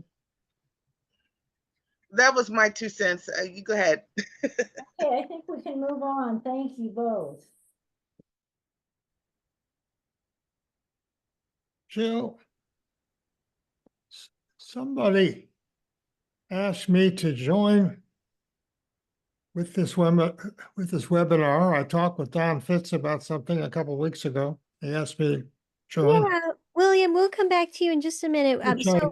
Yeah, we do have a list of official co-sponsors that we would like to hear comments from, and we will go through them in order here, and then we'll take about 3 to 4 comments at a time, and then we'll go back to Jill so she can bring this back to the panel so that Philena, Larry, Michael, or Mike may comment. So we're going to go through another couple sets of 3 or 4 commenters, and then we will take more questions from the audience. So I think Holly Hart is next. Holly, if you would like to introduce yourself, and then we'll continue to go from here. Thanks. Sure, and thanks for inviting me, but I have to say I was unaware that I was going to be a panelist tonight until I was. I do have something to say, and it might, some of this might be, at first, don't rip my arms off when I start, because I have something to say that you'll like. I want to mention, I live in a state once upon a time that had Republicans and a governor who is famous for saying the state needs immigrants and we will welcome immigrants, and they did it successfully. We have Democrats, and we actually have a Democrat, the one survivor of the last election, who has come out in favor of ranked choice voting and wanting more third parties on the ballot, and supported the Libertarians, 3 of whom recently got booted off the ballot on a technicality. And I don't know if Libertarians Missouri, and by the way, thanks Missouri for offering to help. There was a glitch, or not a glitch, but there was another twist in there that made it not work. But the Libertarians booted off the ballot, and it was a Democrat who defended them. So in some cases, it is the state local Democrats who actually we have gotten on with and will support us. That can happen in some states. However, it doesn't happen everywhere. And I just happened to see that little dust up between a person in, I guess in New York City who should know better, who has some issue with predators, apparently. And I just wanted to, she made a couple comments that I thought, anybody could go do their homework and see how washed up this person is. I'm sorry, because I admire AOC in a number of issues, but not here. I wanted to present, she talked about Jill being predatory, coming out every 4 years to run and not having any down ticket candidates. You don't have any city council, you don't have any school board, and you don't have any township trustees. And I thought, thank you, AOC, for providing the perfect opening to stop in and say, well, wait a minute, yes, we do. We have over 1,500 of these people. And here is a handy reference. Holly, you have about 30 seconds. Okay, here's a handy reference, gpelections.org. You can find over 1,500 plus green electeds that her people don't have. I mean, not Democrats, but the people she claims that to be supporting don't have. This is, to me, this was an appalling lapse of lack of research on her part. So I do want to say, if you run into this, you can certainly say, yes, the Greens certainly do run. And thanks to Jill, who stepped into the race at the last minute, because I don't know where the AOCs were. So so thank you. And again, gpelections.org is a place to check. You'll find a lot of great information there and a lot of good information to respond when people come up with their every 4 years moniker. Jill? Thank you, Holly. Jill, can I just ask you a question? Do Do you want me to be on the panel or not? Somebody asked me to be on the panel. You're actually on the list. Sure. Yeah, you're on the list. You're on the list and we will get to you. So if you don't mind just waiting, we'll go in the order that the organizers have set up for us, and we will come back to you, I promise. Patrick, do you want to march us through the next set of speakers? Thank you. Yeah, sure. Sorry that there might be a little miscommunication there, Bill. We definitely have you on the list. We're looking forward to hearing what you have to add to the discussion. Next up, we'll have Russell Wagstaff from the Green Party of Utah. Welcome, Russell. Hi, everybody. Thank you. It's been a great event, as usual. I had a question at the end, but pretty much questions have been answered. We pretty much need to dismantle this whole system and start over, in my opinion. In 2018, the Utah legislature passed ranked choice voting, which allowed for individual cities in Utah to use RCV. But there were some caveats. It's only for municipal elections, and it's only odd years. So we won't be able to vote ranked choice this year for the presidential election cycle. There have been attempts to end ranked choice voting prior to its sunset date, which is after the elections in 2025. Fortunately, those attempts were not successful. However, cities in Utah are not opting into ranked choice voting. In 2021, which was our first attempt at RCV, we had 23 cities participate, but in 2021, 23 cities. In 2023, we only had 12 cities. The Senate sponsor to repeal ranked choice voting says that RCV was too confusing for voters to understand. So it's definitely a system we need to fix, and I appreciate everybody here speaking to this very important issue. Thank you. Thank you, Russell. Up next, we have, I believe it's Gus Steves or Maureen Doyle, who will be reading a prepared statement. Hi. Gus couldn't be here, so I'm Maureen Doyle from the Green Rainbow Party in Massachusetts. Regarding electoral dysfunction, what we see in the U.S. is not unique. It's epidemic across the Western world for one major reason: neoliberal capitalist corruption. Here's a very well-phrased paragraph from Aurelian's blog post, "The Machine Stops," that I think speaks to our concerns. Your policies are not in the interest of the majority of voters, which is why in many countries now, the majority of voters don't vote. In some countries, nonetheless, parties and candidates have arisen from outside the party. He means that in a 1984 sense. And often succeed in mobilizing a number of voters. But the party and its media parasites, scared of what they cannot control, have so far managed to prevent them establishing themselves in power. In the face of such a degree, don't do anything. Let me do it. And in the face of such a degree of alienation of the people from the political class, the approved solution is tinkering with the details of the system. After all, anything else would be to admit that this alienation was real. No. Maureen, you have about 30 seconds left. Okay.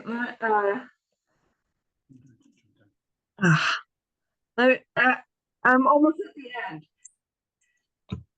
Here in Massachusetts, we have seen some successes in breaking through the torrent of mendacity. Not only do we get enough signatures to get Jill on the ballot, but a few non-duopoly candidates will also be there.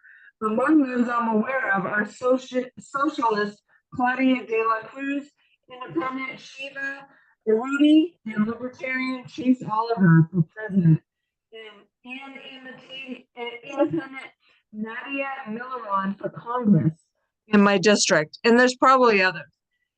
Where Greens are not on the ballot, we should support other third parties, as we're all facing the same corrupt duopoly. Thank you. Thank you. Hello, all right. Thank you very much. There was a little bit of difficulty with making some of that out. So if you want to hear more, you can contact Maureen. Okay. And I think it was just maybe a little loud, so the noise suppression was kicking in. Okay. Some of us could hear, maybe not everybody.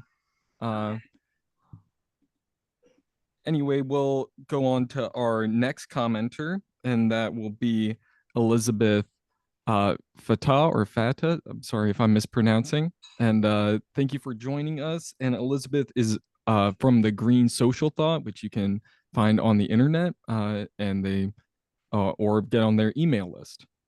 Yeah, thank you. And it's been a great webinar. I'm very excited. And I'm very glad that you have someone from the Libertarians, because I think that in order to go forward, you need to get more representation, to have another conference, perhaps in 2025, invite labor. Invite, of course, the libertarians. You could jointly have a conference.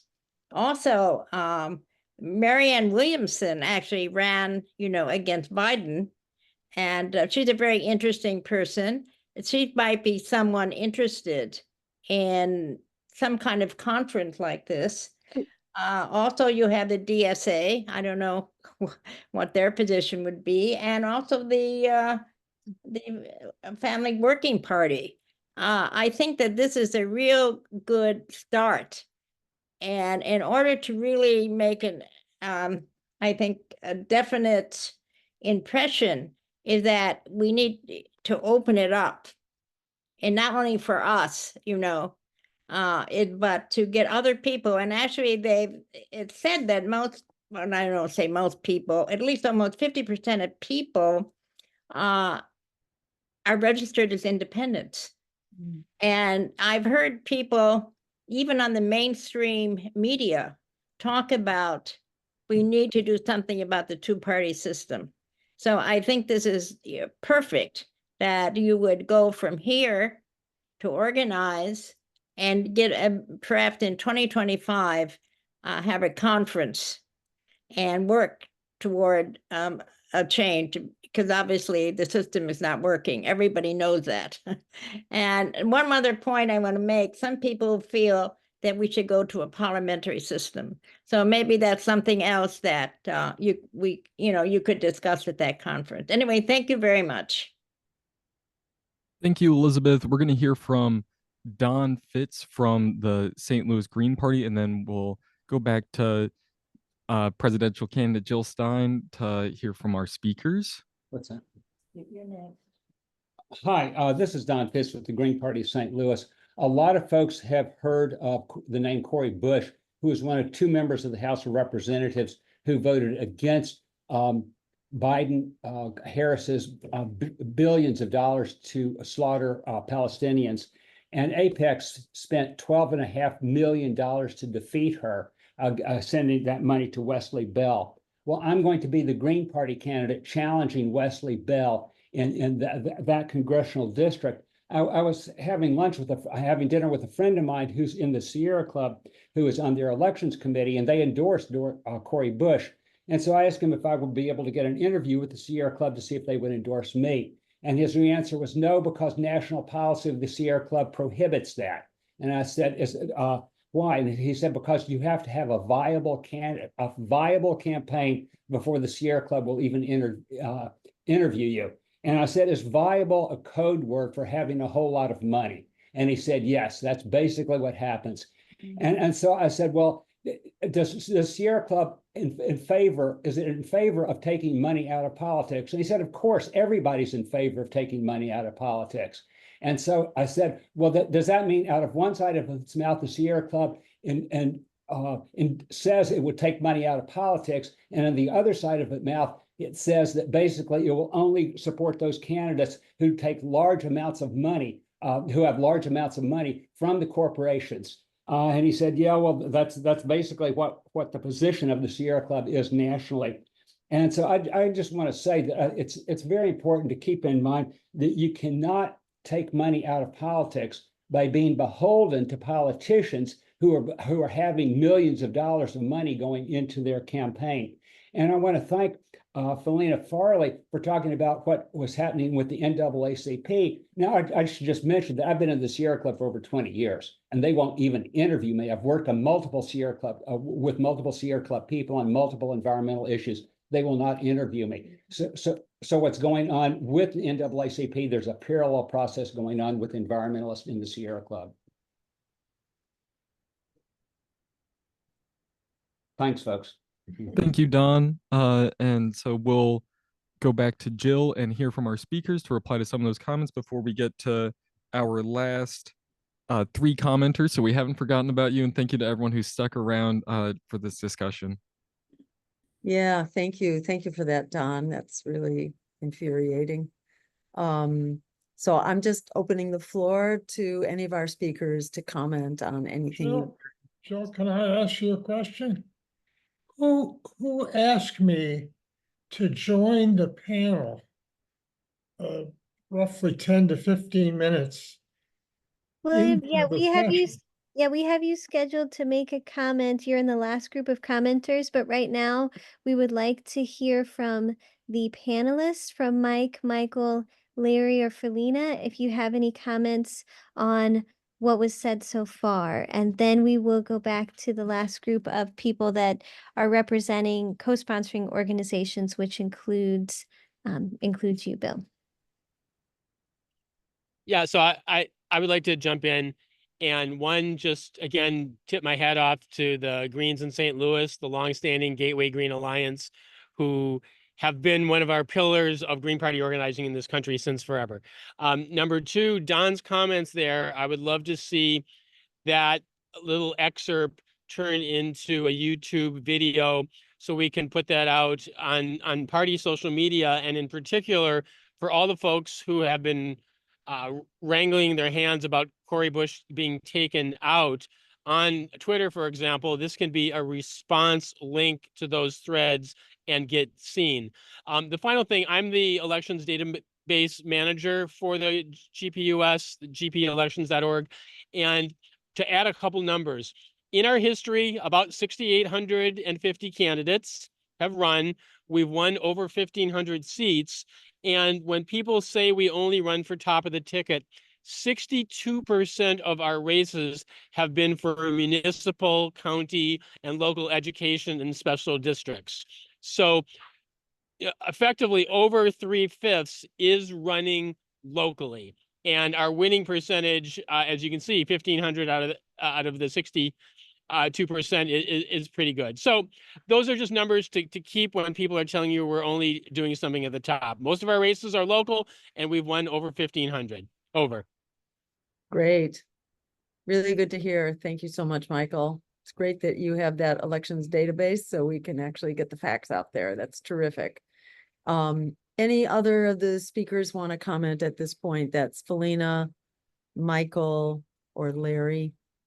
Yeah, I have a couple of comments. I liked what Mike said about the jungle primary. I hate the jungle primary. Why not have primaries where we use ranked choice voting so that a political party has to nominate a consensus majority choice to go forward to the general ballot? Lump all the independents into one group, put them all on the ballot together, and see which one comes out first. Now, as far as election reform goes, folks, it's done at the state level. It's your state legislators who do this. Okay, we're about to have an election here, and so I might suggest to you, of course, if you have Green, this is a Green Party function, and of course you want to vote for Green Party people to be in your state legislature. But in those instances where you don't, and you're a voter, my advice to you is to start confronting people running for office. What is your position on adopting ranked choice voting for our elections? Okay. Oh, well, that's really confusing. I'd hope to vote for you. Okay. And Ms. Stein, I'm sure you'll say that's not the kind of comment or response that a candidate wants to hear. And they want you to say, oh, yes, I'm going to vote. No, I ain't voting for you if you're not going to support ranked choice voting. Get with the program. And, I'm going to be looking on your website to see whether you come up with language that says that you support it. It's that kind of a game, folks. I have a mentor, it's a business consultant, but nevertheless, used to say that if you want nice people on your customer service lines, then hire nice people in the first place. And by the same token, if you want people who will pass election reform in your cities and your states, then brace them and make them know that acting on ranked choice voting is one of your requirements for getting their vote. So let it go at that. Thank you. Great. Thank you, Larry. Philena, Mike, any comments? Philena, I see you have your hand raised.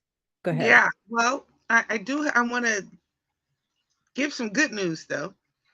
as a Gen X nerd, I would like to say that the cool thing about this election is that the two-party talking points are very cringe. They're the cringiest as ever cringed. So we're at a cringe moment. So that's a good thing. Another thing about ranked choice voting, just remember that we have a lot of Gen Zs that are voting for the first time, and they are very used to ranking in gaming.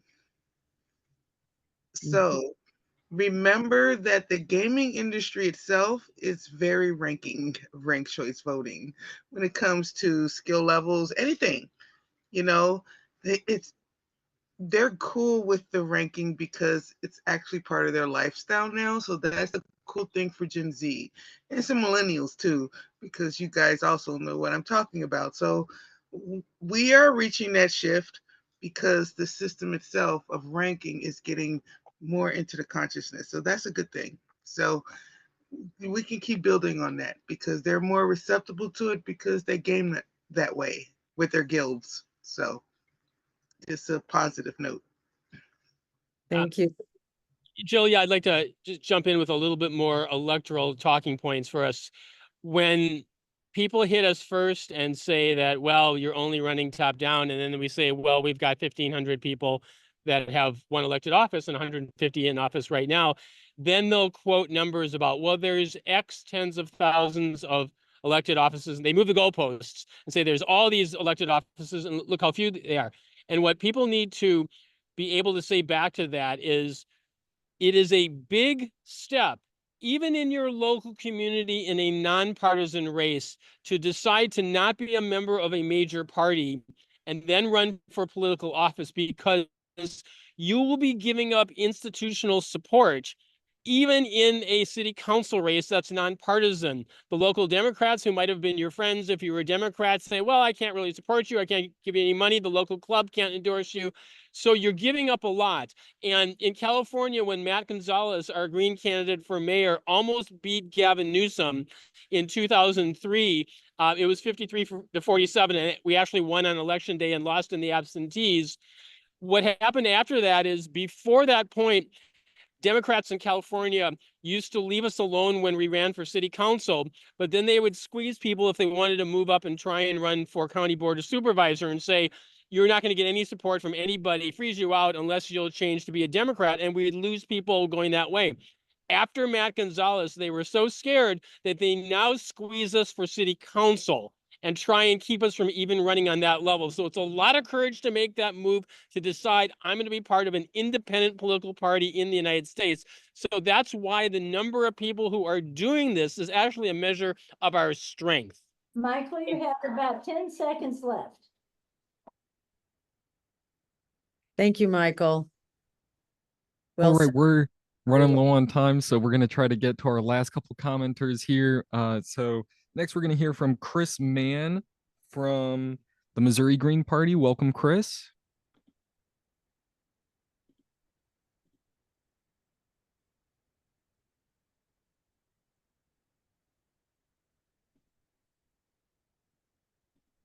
All right, if you have your video, we'll ask you to turn that on, and hopefully you can hear us. Yeah, sorry.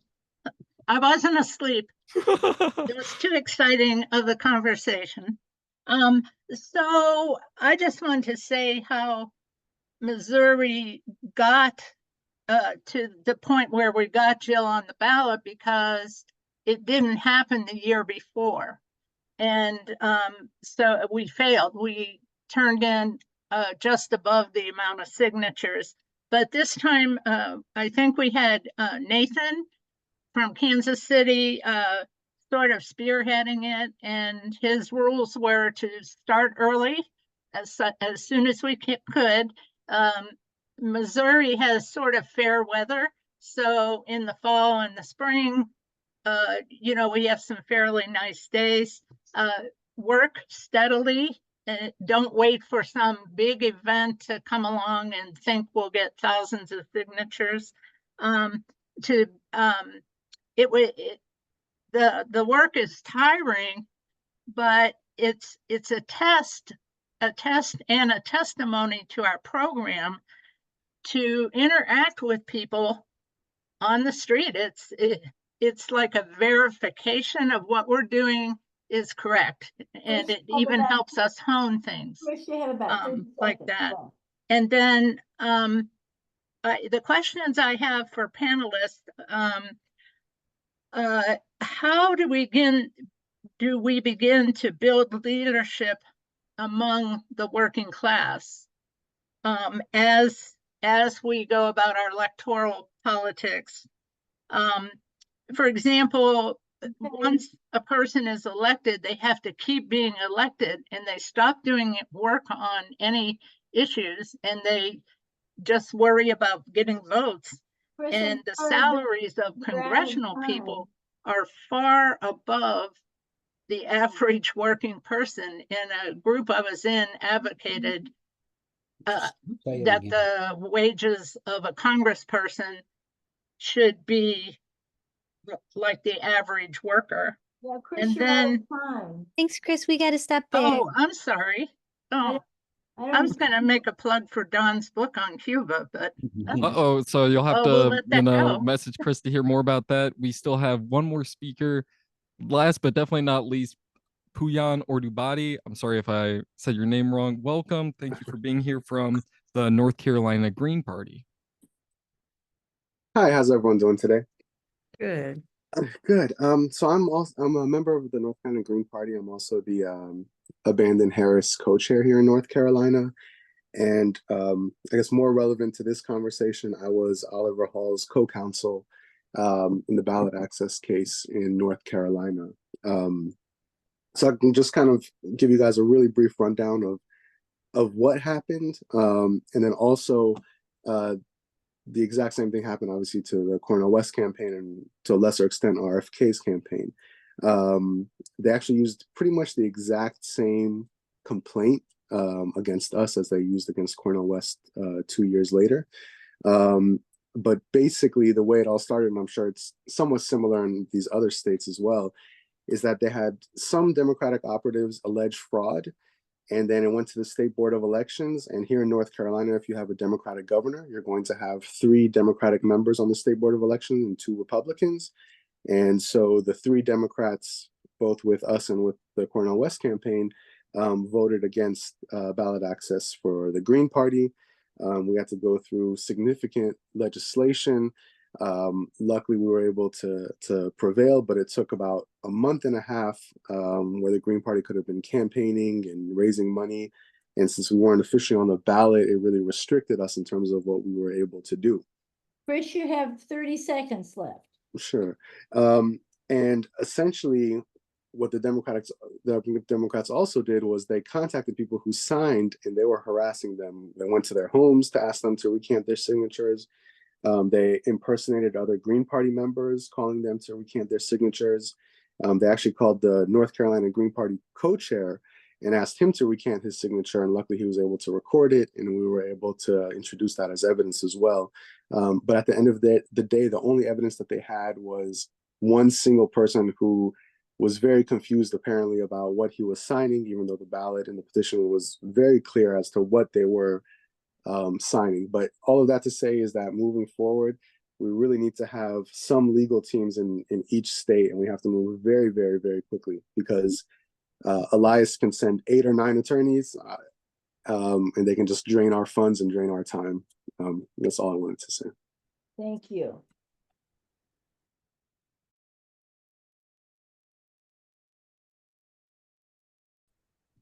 All right, thank you to all of our commenters. We have a couple of people in the chat who had their hands up, so we'll have 1 minute to hear from you if you have a question that you want to direct to our speakers, and then we'll go back to Jill and the speakers if they want to address anything that's been discussed so far or any of the Q&A questions that you can find at the bottom of the window.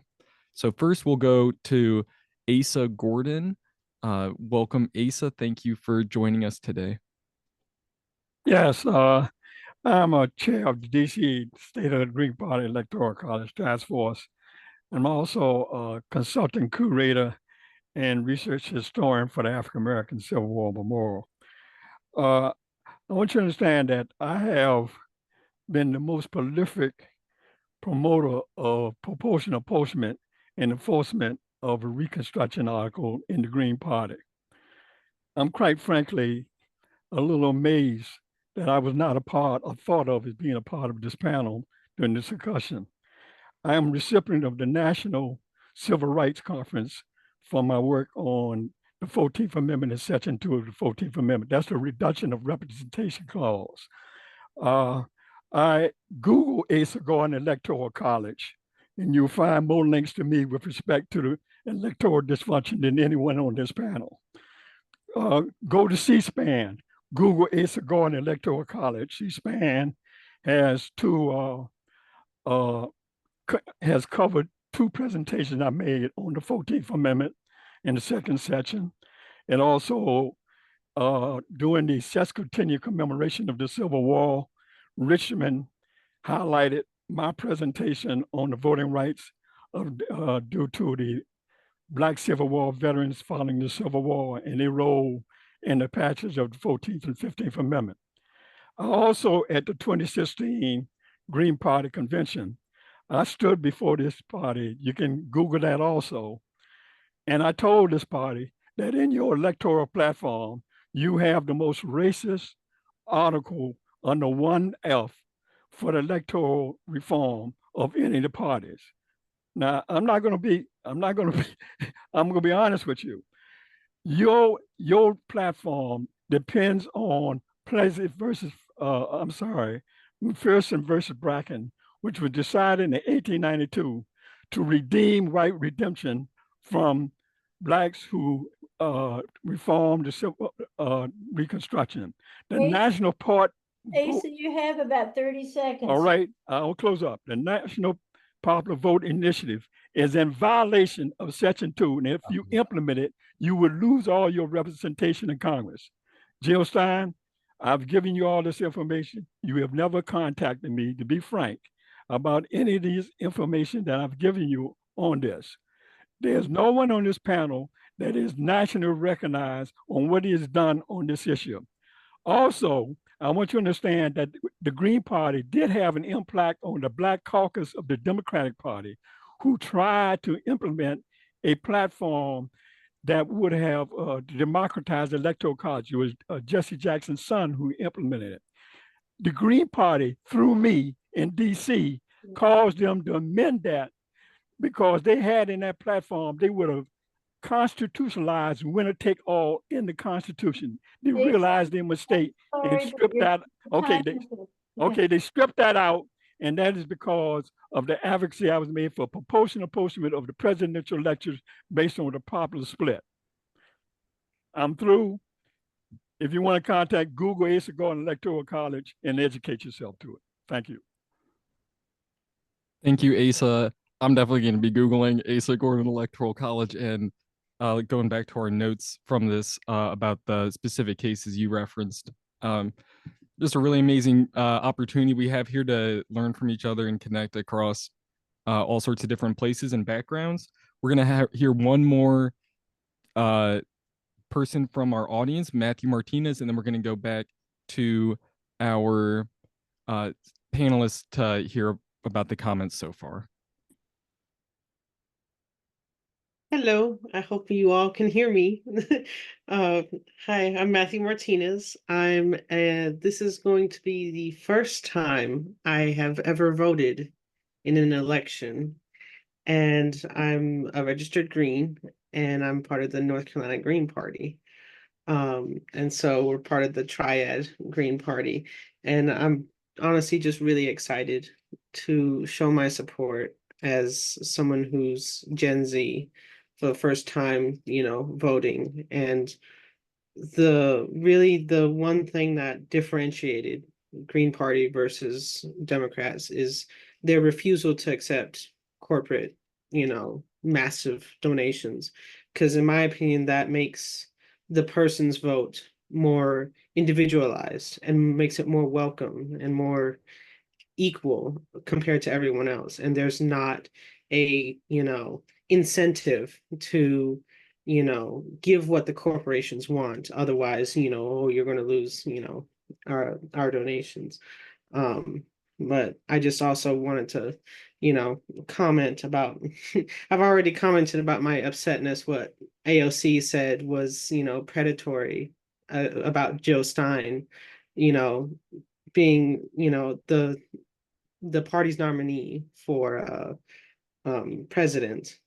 And to me, it's just like, what's predatory is telling people that we're going to sue you unless you support us, and basically take away. Matthew, you have 30 seconds. Okay. Otherwise we're going to sue you out of existence on the ballot. And so it just basically tells me that the Democrats don't really care, how much I want to work hard for people, or what my opinions are, or, the environment that I want to take care of, and, the rights of, people that, matter, and, the care I have for, the Palestinians. And it's just like, they don't care about it, and they just want to, destroy anyone who's below them that they see as a threat. And then they throw out, oh, if you don't support us, then you're voting for Republicans. No, that's the most stupidest argument I've ever heard. And so, Matthew, your time is up. thank you. I just want to show my support. Thank you. It was nice meeting you, Jill Stein. Thank you. Thank you, Matthew. All right, that's the only hands we're going to take from the audience tonight. It's 9:42. We're going to give an opportunity for our speakers to reply to anything that's been discussed so far, or those last two contributions from Asa and Matthew. I just want to say we're going to give everybody 2 minutes for response. All right, I'll jump in first. So in the early 1990s, when there was a lot of interest at that time for there to be a new political party on the national level, there were the Labor Party advocates. There was what was called the 21st Century Party, which was being launched by the National Organization for Women. And there was what was called the New Party, which ultimately ended up being the Working Families Party. None of those actually developed into an independent political party, except for the Green Party. During those same 20 plus years, the Reform Party launched around an individual person, Ross Perot, and went away when he went away. Tonight, we have heard from grassroots Greens around the country who are regular people who want a greater voice and greater representation in their communities, states, and in the country.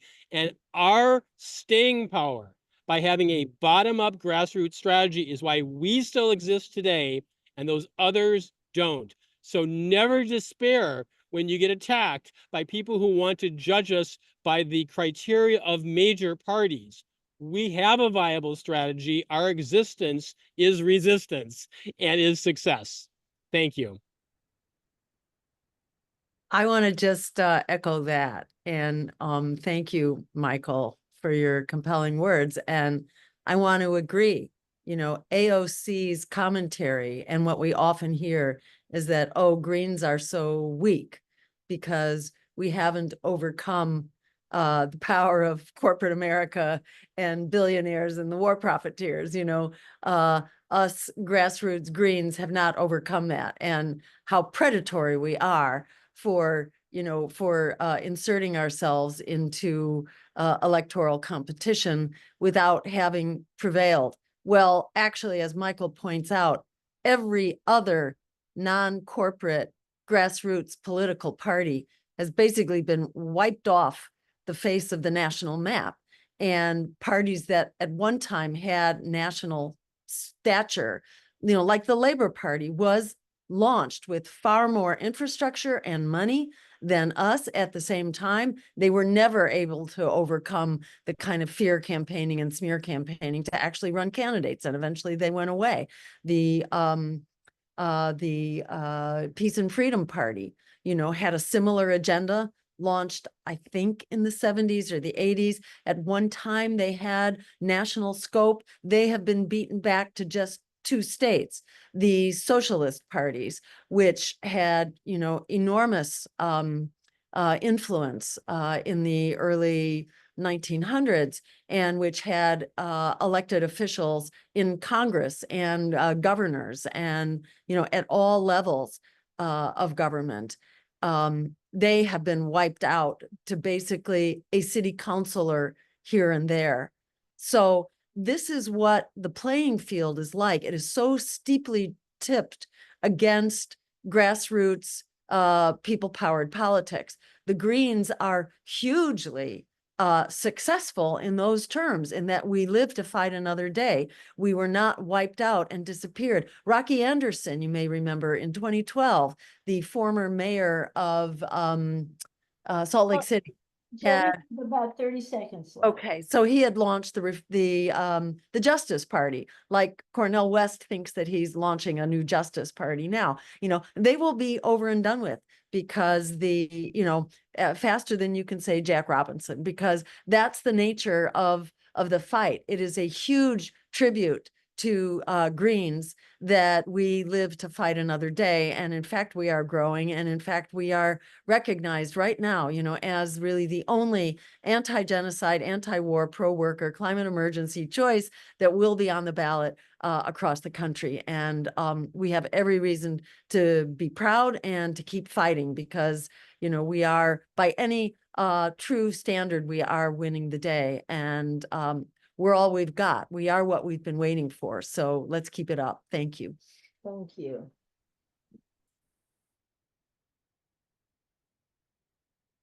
Would we like to hear any closing comments from the rest of the panelists before we end the program tonight?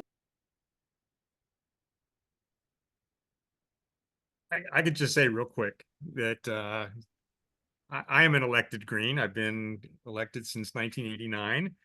I'm currently mayor of my little borough in Western Pennsylvania. So I guess I'm the antithesis of the predator, whatever it is. And also thank you, Asa, for all that information. That was good stuff. And I also want to give a shout out for Asa, who's done absolutely incredible work and did a lot to educate me. I think it was back in 2016.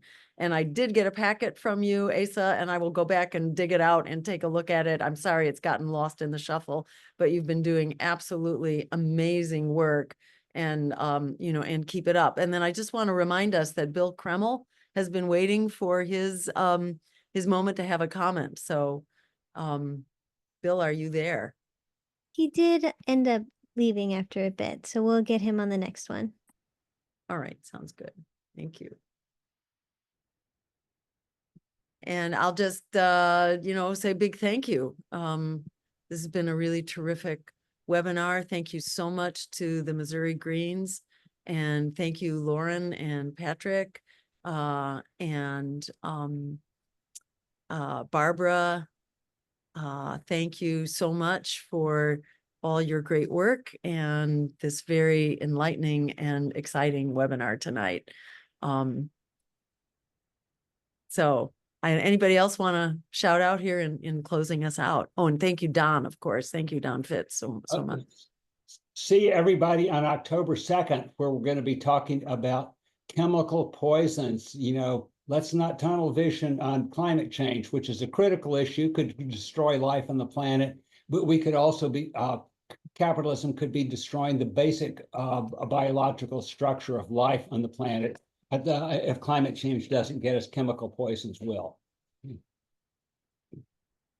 Yeah, I definitely look forward to that. I'll talk to you later, Don, about talking more about this nuclear issue, because oh my goodness, this front is huge. It's pretty strong that they're really trying to push nuclear energy as green. We gotta do a lot of work to stop this, because this is ridiculous. I have never. Yeah, energy is green. Putting nuclear bombs in the hands of Nazis in Ukraine is not a good path to peace. Oh, and don't forget about the green bombs that Boeing and everything, the green, I guess, environmentally friendly bombs that they're, there's a lot that we gotta push back on. So look forward to that next conversation. Thanks, everybody. Great program. Take Thank care. you, everybody. Thank you.